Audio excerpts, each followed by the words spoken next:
तो दोस्तों मैं इस वक्त पटना में हूं और आप देख रहे हैं मेरे पीछे गोलघर, पटना का ऐतिहासिक गोलघर जिसका निर्माण कभी अंग्रेज़ों ने यहां अनाज के भंडार गृह के रूप में करवाया था। लेकिन गोलघर आज भी यहां की प्रमुख पहचान में से एक है और गोलघर आज भी उतना ही मजबूत है जितना मजबूत ये निर्माण के बाद लोगों को लगा करता था।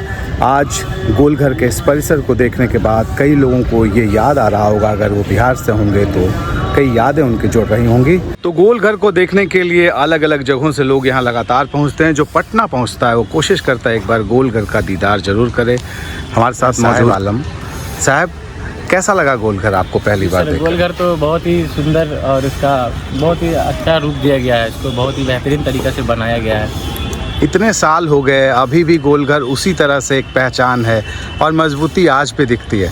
आपको लगता है कि आजकल जो कंस्ट्रक्शंस होते हैं जी, वो इतना मजबूत बनाया जाता है? नहीं, आजकल के दौर में तो इतना मजबूती कहीं पे भी नहीं हो रहा है। तो मजबूती कितनी ज़रूरी है कि पीढ़ियाँ किसी चीज़ को याद रखें? बहुत ज़्यादा ज़रूरी है। मजबूती है तो एक सेफ्टी भी है वो, प्लस मजबूती आजकल के दौर में ज़्यादातर किसी भी काम को लोग सीरियस लेके नहीं कर पाते हैं। आप पटना के रहने वाले हैं? जी नहीं, बिहार से। कहाँ से? बिहार, अररिया जिला। हाँ, बिहार में ही तो हूँ मैं अभी। जी, अररिया जिला से हम, ये तो राजधानी है ना। अररिया ज़िला में कहाँ घर हुआ? अररिया जिला में जहांगीर नगर घर हुआ। जहांगीर नगर।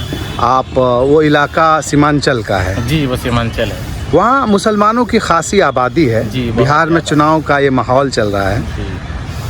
पहले से पार्टियाँ, अलग अलग पार्टियाँ यहाँ पे जो सत्ता में हैं, विपक्ष में, पहले भी दल जो यहाँ की सत्ता की बागडोर संभाल चुके हैं, नए चेहरे भी मैदान में हैं। जी, बहुत सारे। आपको क्या लगता है कि जो राजनीति है कुछ बिहार की बदल रही है या फिर गोलघर जैसे अपनी जगह पे पुरानी पहचान के साथ टिका हुआ है, वही पहचान जो मौजूदा सरकार है वो उसी तरह से टिकी रहने वाली? क्या आपको लगता है? सीमांचल की नब्ज के बारे में बताएं।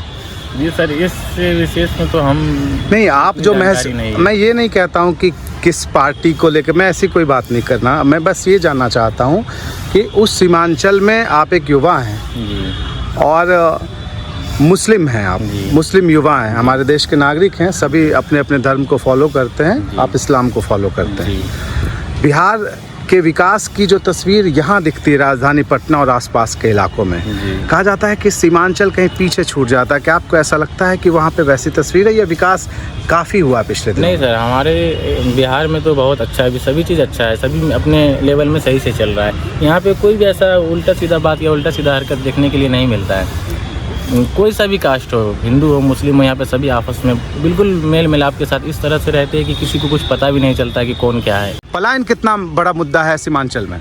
यहाँ पे एजुकेशन होना चाहिए अच्छा से, उसके बाद रोज़गार की यहाँ पे बहुत ही ज़्यादा कमी है, क्योंकि बिहार के लोग अक्सर ज़्यादातर बाहर जाया करते हैं कमाने के लिए, 2 रुपये कमाने के लिए मुंबई, दिल्ली, बेंगलोर। यहाँ पे रोज़गार नहीं है, इसलिए लोग बाहर जाके घर छोड़कर जाना कैसा अनुभव होता है ये बताइए? बहुत ही गलत। कोई भी अपने घर से कैसे ही दूर रह सकता है। एक मजबूरी होती है कि इंसान अपने घर, फैमिली, बीवी, बाल बच्चे, माँ बाप सभी को छोड़ के इतना दूर जाके रहते हैं। 2 साल 1.5 साल बिताने के बाद फिर आते हैं, एक मुसाफिर की तरह 1 मंथ रहते हैं, फिर उसके बाद उसको बाहर ही जाना पड़ता है। मतलब घर मुसाफिर खाना बन जाता है? घर मुसाफिर खाना बन जाता है और बाहर जो वो घर बन जाता है। हमारे साथ साहब हैं। साहब कह रहे हैं कि बाहर रहने वाले लोगों के लिए जो पलायन करते हैं बिहार से, उनके लिए घर मुसाफिर खाना जैसा हो जाता है। साहब, ये दर्द सब बिहारियों का है। जी सर। इलाका कोई भी हो, धर्म कोई हो, जाति कोई हो, वर्ग कोई हो, लेकिन रोजगार के लिए पलायन हर गांव, हर इलाके से हो रहा है। हमारे बिहार में लोग एजुकेशन में भी अच्छे हैं, हर चीज़ भी है, सारा डिग्री है, सर्टिफिकेट वगैरह, हर एक चीज़ रहने के बाद भी लोग सक्सेस नहीं हो पा रहे क्योंकि यहाँ पे रोज़गार है नहीं। कोई ऐसा सिस्टम कैसे बदलेगी तस्वीर? इसको, इस चीज़ के लिए सरकार को थोड़ा सोचना पड़ेगा, उसके लिए कुछ देखना पड़ेगा। बहुत ऐसा बात है, कोई एक आदमी से तो नहीं हो पाएगा। कहीं सीमांचल में ऐसी चर्चा सियासी दल बहुत बार करते हैं कि वहाँ पे बाहर से घुसपैठ होती है। आप वहाँ पे रहते हैं, क्या आपको लगता है कि बाहर के लोग कहीं ना कहीं कुछ तादाद में कई इलाके में ऐसे आके रहते हैं? आपने क्या वैसा महसूस किया है कि वहाँ पे घुसपैठ होती है? हमारे बिहार में तो ऐसा नहीं होता। मैं किशनगंज में अररिया की बात कर रहा हूँ, क्योंकि कई बार ये मुद्दा उछाला जाता है कि उन इलाकों में भी बांग्लादेश से बड़ी तादाद में दूसरे देश के नागरिक आके देश में घुसपैठ कर चोरी छुपे रहते हैं। क्या आपने देखा है, महसूस? और जगह के तो पता नहीं, लेकिन मेरे बिहार में ऐसा कभी हुआ भी नहीं है और इंशाअल्लाह होगा भी नहीं, क्योंकि यहाँ पे दूसरा देश का आदमी आगे नहीं रह पा रहा है, क्योंकि हम लोग आपस में ही सभी मेल मिलाप से रह रहे हैं। क्या आप वोट डालते हैं? हम लोग आप वोट डालते हैं, वोटिंग करते हैं? अभी तो हम वोटिंग नहीं कर रहे हैं। क्यों नहीं कर रहे हो वोटिंग? वोटर कितनी लिस्ट में उम्र नाम है? है मेरा 22 है। तो वोटिंग क्यों नहीं करते? जब वोटिंग हुआ था तो इस टाइम में बाहर में थे। वोटर लिस्ट में मेरा नाम है। तो इस चुनाव में रहोगे? बस 1 मंथ हो गया कंप्लीट, इधर मेहमान नवाजी हो गया, अब निकलना पड़ेगा। साहब बता रहे हैं कि मुसाफिर हूँ और मैं भी एक मुसाफिर हूँ, ऐसा बता रहे हैं। बेंगलुरु जाना पड़ेगा, अपना घर ही इनके लिए मुसाफिर खाना हो गया। आफ्ताब, आप कहाँ के रहने वाले हैं? अररिया बिहार। अच्छा, आप भी सब साथी हैं, साथ आए हैं? हाँ, साथ में। आप भी बेंगलुरु में रहते हो? हाँ, स्पेशली हम घूमने के लिए जा रहे हैं, कुछ कॉलेज का सिलसिला का काम है, उसी सिलसिले में जा रहे हैं। कहाँ? बेंगलोर। अच्छा, आप पढ़ाई करते हो? जी जी। किस चीज़ की पढ़ाई करते हो? ग्रेजुएशन। ग्रेजुएशन। जी। यहाँ कितने तक की पढ़ाई की बिहार में, अपने अररिया में? अररिया में हम अभी अगर देखा जाए तो अररिया में ही ग्रेजुएशन कर रहे हैं। आगे का पढ़ाई के लिए हम कॉलेज चूज़ करेंगे बेंगलोर का। क्यों, क्या चीज़ की पढ़ाई है अपने? वहाँ पे LLB करने के लिए सोच रहे हैं। अच्छा, तो लॉ कॉलेज तो बिहार में भी हैं कई सारे हैं, मगर क्लैट भी दिया था? जी। क्लैट दिया था?